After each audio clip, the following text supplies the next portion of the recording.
আওয়ামী লীগকে পুনর্বাসন করার জন্য বিভিন্ন উপায়ে পতিত স্বৈরাচারের দোসররা আওয়ামী লীগের ন্যায্যতা প্রতিষ্ঠার নৈতিক সমর্থন আদায় করতে নানাভাবে তাদের হয়ে ক্যাম্পেইন চালিয়ে যাচ্ছে। পরবর্তী সময়ে বিপ্লবের প্রত্যাশিত পরিবর্তন পর্যবেক্ষণ করার লক্ষ্যে নিবেদিত।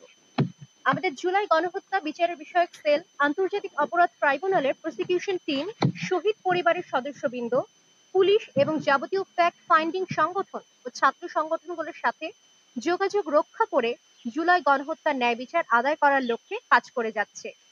আজকের এই সংবাদ সম্মেলনের আমাদের উদ্দেশ্য রেভলিউশনস ওয়াচের সর্বশেষ পর্যবেক্ষণ আমাদের সকলের সামনে তুলে ধরা। গতকাল 24শে মার্চ রোজ সোমবার আন্তর্জাতিক অপরাধ ট্রাইব্যুনালের সামনে শহীদ পরিবারের সদস্যদের একটি গ্রুপ বিচারের অগ্রগতি জানার দাবিতে মিছিল নিয়ে অবস্থান নেন। তারা দাবি জানান তাদের সন্তানদের হত্যাকাণ্ডের বিচার কবে হবে তা জানতে। এই জনসমাগমের ভেতর শহীদ পরিবারের সদস্যরা ছাড়াও কিছু শিক্ষার্থীদের আনাগোনা লক্ষ্য করা যায়। উল্লেখ্য, তাদের কয়েকজনকে একটি রাজনৈতিক দলের ছাত্র সংগঠনের সদস্য বা সমর্থক বলে চিহ্নিত করা হচ্ছে। শহীদ পরিবারের সদস্যদের প্রশ্নের জবাব দেবার জন্য প্রসিকিউশন টিমের সদস্যরা এগিয়ে আসলেও তারা দাবি করেন ট্রাইব্যুনালের প্রধান কৌঁসুলি তাদেরকেই তাদের সামনে উপস্থিত হয়ে তাদের প্রশ্নের উত্তর দিতে হবে। এই হট্টগোলের মধ্যে থেকে কতিপয় ছাত্র সংগঠনের সদস্যরা আক্রমণাত্মকভাবে ভিত্তিহীন কিছু অভিযোগ তুলে প্রসিকিউশনকে হুমকি দিতে থাকেন। তাদের আক্রমণাত্মক বক্তব্যের কিছু উল্লেখযোগ্য অংশ হলো, তারা বলেছেন আওয়ামী লীগের কাছ থেকে প্রসিকিউটররা 1000 কোটি নিয়েছেন বিচার বিলম্বিত করতে। এই অভিযোগ তুলে তারা বলেন তারা প্রয়োজনে আওয়ামী লীগকে ফিরিয়ে আনবেন, প্রসিকিউটরদের বিচার করবে। তারা এও বলেন চিফ প্রসিকিউটরের পদত্যাগ চাই। এরপর চট্টগ্রামের আদালতে একটি মামলায় একজন আসামি কেন জামিন পেল এর জন্য তারা ট্রাইব্যুনালকে জবাবদিহি করতে হবে। শহীদ পরিবারের সাথে যোগাযোগ থাকায় আমরা বিষয়টি জানা মাত্র প্রসিকিউশনের সাথে যোগাযোগ করে বিষয়টা জানার চেষ্টা করি এবং আমাদের পর্যবেক্ষণের ফলাফল হলো কিছুদিন আগে একটি কুচক্রী মহল বিচার কাজকে প্রশ্নবিদ্ধ করতে 1000 কোটি টাকা সংক্রান্ত একটি গুজব ফেসবুকে জড়িয়ে দেয়।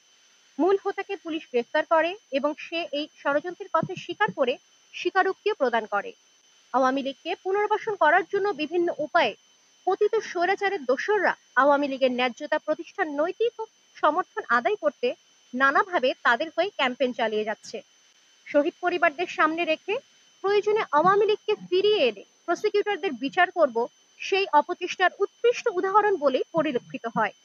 কতিপয় ছাত্র সংগঠন রাজনৈতিক সংশ্লিষ্টতা এমন একটি রাজনৈতিক দলের সাথে যার নেতাকর্মীরা পূর্বে ভিত্তিহীন অভিযোগ তুলে আদালত প্রাঙ্গণে বিশৃঙ্খলা করেছিলেন এবং পরবর্তীতে মিথ্যাচারের কারণে সমালোচনার মুখে ক্ষমা চাইতেও বাধ্য হয়েছিলেন। উভয় ঘটনাতেই তাদের দাবি একই। উল্লেখ্য, একাধিক সোর্স থেকে রাজনৈতিক দলটি সম্পর্কে আওয়ামী লীগের সাথে যোগাযোগ রক্ষা করার অভিযোগ বিদ্যমান। যে আসামির জামিন নিয়ে তারা হট্টগোল তৈরি করেছিল তার সাথে আন্তর্জাতিক অপরাধ ট্রাইব্যুনালের কোনো সম্পর্ক নেই এবং তা অন্য আদালতের একটি মামলার ব্যাপার। রেভলিউশনস ওয়াচের সদস্যরা প্রত্যেকে জুলাই আন্দোলনের সক্রিয় যোদ্ধা এবং অনেকেই পুলিশ এবং ফ্যাসিবাদী সন্ত্রাসীদের আক্রমণে আহত, যে কারণে শহীদ পরিবারের আকাঙ্ক্ষা এবং দুশ্চিন্তার জায়গাটি সম্পর্কে আমরা সচেতনভাবেই অবগত। তাই আমরা আবারও প্রসিকিউশনকে শহীদ পরিবারের সাথে তাদের যোগাযোগের সার্বিক ব্যবস্থা সম্পর্কে প্রশ্ন করি। উত্তরে আমরা কিছু বিস্ময়কর তথ্য জানতে পারি। শহীদ পরিবারের সদস্যরা প্রতিনিয়তই ট্রাইব্যুনালে যাতায়াত করছেন বলে তারা জানান। এমনকি কিছুদিন আগে একজন শহীদের বাবা তার ছেলেকে নিয়ে লেখা বইয়ের কিছু কপি এমনকি প্রসিকিউশন টিমের কাছে তা বিক্রয়ের জন্য সহায়তা চেয়ে 20,000 টাকার অনুদান নিয়ে তা আসেন। এরপর গতকাল শহীদ পরিবারের মিছিলে তাকে অংশগ্রহণ করতে দেখা যায়। আমরা তীব্র সন্দেহ করছি যে শহীদ পরিবারের সদস্যদের ব্যবহার করে বিচার কাজকে প্রশ্নবিদ্ধ করে বিলম্বিত করতে আওয়ামী লীগের মদতপুষ্ট এক চক্র সুসংগঠিতভাবে অপতৎপরতা জারি রেখেছে।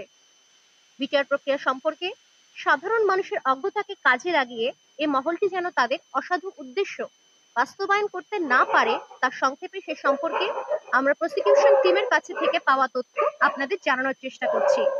প্রসিকিউশন টিমের হাতে বিচার করার কোনো এখতিয়ার নেই, তারা আইনজীবী মাত্র। তদন্ত সংস্থা ট্রাইব্যুনালে দাখিল হওয়া অভিযোগগুলো তদন্ত শেষে রিপোর্ট দাখিল করার পরেই কেবল বিচারিক প্রক্রিয়া শুরু হবে। তদন্ত কমিটি আইন শৃঙ্খলা বাহিনীর সদস্যদের নিয়ে গঠিত একটি স্বাধীন সত্তা। তাদের প্রস্তুতকৃত রিপোর্টের ওপর ভিত্তি করে প্রসিকিউশন টিম অভিযোগগুলো সন্দেহাতীতভাবে বিজ্ঞ আদালতের সামনে প্রমাণ করার দায়িত্ব পালন করবেন। বিচারক রায় দেবেন মাননীয় আদালত অর্থাৎ বিচারকগণ। রেভলিউশনস ওয়াচ তদন্ত সংস্থাকে সাক্ষ্য প্রমাণ দিয়ে সহায়তা করার জন্য তাদের এবং আন্দোলনকারীদের মাঝে যোগাযোগ রক্ষায় অবিরাম চেষ্টা করে যাচ্ছে। বিভিন্ন জোনে প্রসিকিউশন কর্তৃক আয়োজিত গণশুনানি বাস্তবায়ন করতেও রেভলিউশনস ওয়াচ সম্পূর্ণ স্বেচ্ছাশ্রমের মাধ্যমে সহযোগিতা প্রদান করছে এবং করবে। এছাড়াও বাংলাদেশের অন্যতম একজন রাজনৈতিক নেতা ব্যারিস্টার আসাদুজ্জামান ফুয়াদকে গ্রেফতারে একটি গুজব গতকাল বেশ আলোচনা সৃষ্টি করে।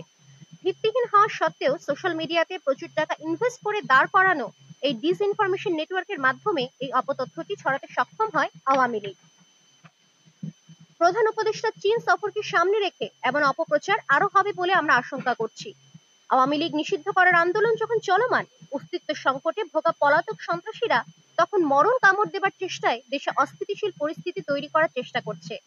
আমরা সকল ছাত্র সংগঠন এবং বিপ্লবী সহযোদ্ধাদের আহ্বান জানাই আওয়ামী লীগের অপপ্রচারে কান না দিতে এবং সম্মিলিতভাবে এই ব্যাপক আকারে ডিসইনফরমেশন ক্যাম্পেইনের বিরুদ্ধে রুখে দাঁড়াতে। তথ্য মন্ত্রণালয়ের দায়িত্বে থাকা উপদেষ্টা মাহফুজ আলমকে আমরা অনুরোধ জানাতে চাই এই ব্যাপারে সরকার কি পদক্ষেপ নিয়েছে তা অবলম্বে জনসাধারণকে জানানোর জন্য। আমরা আরো আহ্বান জানাই গণহত্যার বিচার ত্বরান্বিত করতে সাধারণ শিক্ষার্থীদের পাশাপাশি ছাত্র সংগঠনগুলো তাদের আহত নিহতদের তথ্য তালিকা দিয়ে এবং তাদের নেটওয়ার্ক ব্যবহার করে পলাতক আসামিদের চিহ্নিত করতে সাহায্য করবেন। দেশের শান্তি বিনষ্ট করার সকল অপচেষ্টা ব্যর্থ হবে ইনশাআল্লাহ। ইনকিলাব জিন্দাবাদ।